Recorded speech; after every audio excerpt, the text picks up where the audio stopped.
Alright, here we go. Tutorial speed run. So you're going to want to hit A, then X, and then delete. There we go. So now everything is gone. So Shift A, Mesh, Plane, and now you have this. So we're going to press Tab to go into edit mode, then press Control R, that'll create a loop cut, click, click again. Then you're going to want to select these two vertices, X, and delete. There we go. So now click on this little wrench icon right down here, click Add Modifier, click Mirror, and right here it'll say that it's on the X-axis. Uncheck that and check Y. So that way it mirrors on the Y-axis. Now we're going to select all of this, S, Y, and X, so that we scale it along the X-axis. We're going to make it thinner.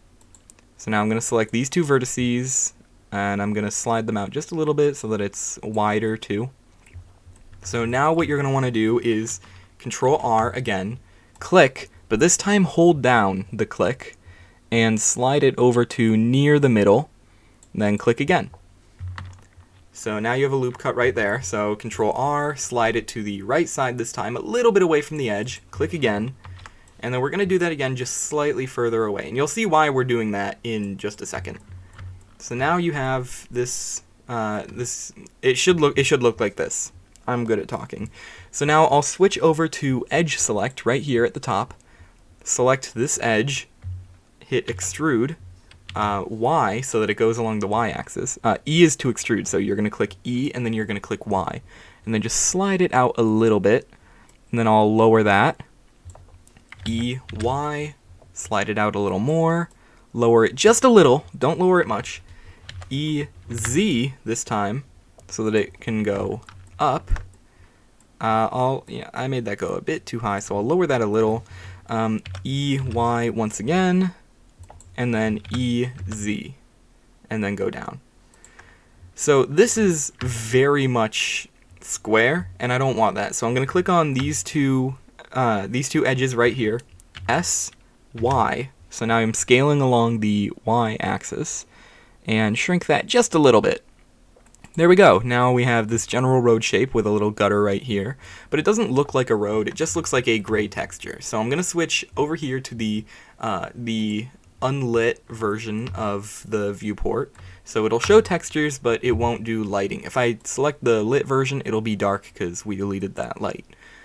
So now I'm going to go over to here, this little icon down here, the Material Properties tab, and I'm going to click New.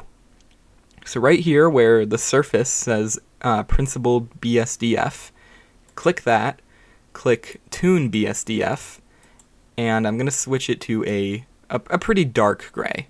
I think that's about good. So now click this plus icon right here to add another, New. I'm going to do the exact same thing with switching to Tune, except this time leave it how it's supposed to look. So then I'll add a third one, New once again, switch to Tune, and a slightly darker gray one, but not too dark. About there should be good. So now I'm going to switch to the face selector right here, click on these two loop cuts that we made by clicking that, holding Shift, and clicking this one. Switch to the brighter one of the Tune materials, click Assign, and now that goes right there. So now we can click this face right here, hold Control, and then click right here and it'll select all these. Go to the slightly darker one, click Assign, and there we go.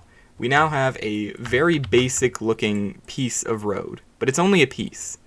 So what we want to do is Shift A, go to Curve, and then we're going to see NURBS Curve, no, not NURBS Curve, sorry, we're going to see Path. So click on that and you'll get a NURBS Path. Tab into Edit Mode, and then press 7 to see the top view. So I'm going to press S, I'm going to make it bigger, and I'm also going to slide it back, you'll see why in just a second.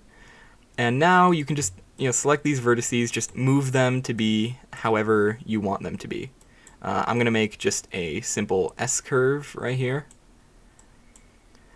But you probably want to do more than just curves, and you want to have more than just, what is this, 5 points? Yeah, you're going to want more than just 5 points. So I'll hit E, and then I'll hit X, so that it locks on the X-axis, and I'll slide that. And then I'll do it again, slide it some more. Let me move this one back a bit. because I want the curve to be a little bit tighter. Then there we go. We have a little curved line right here.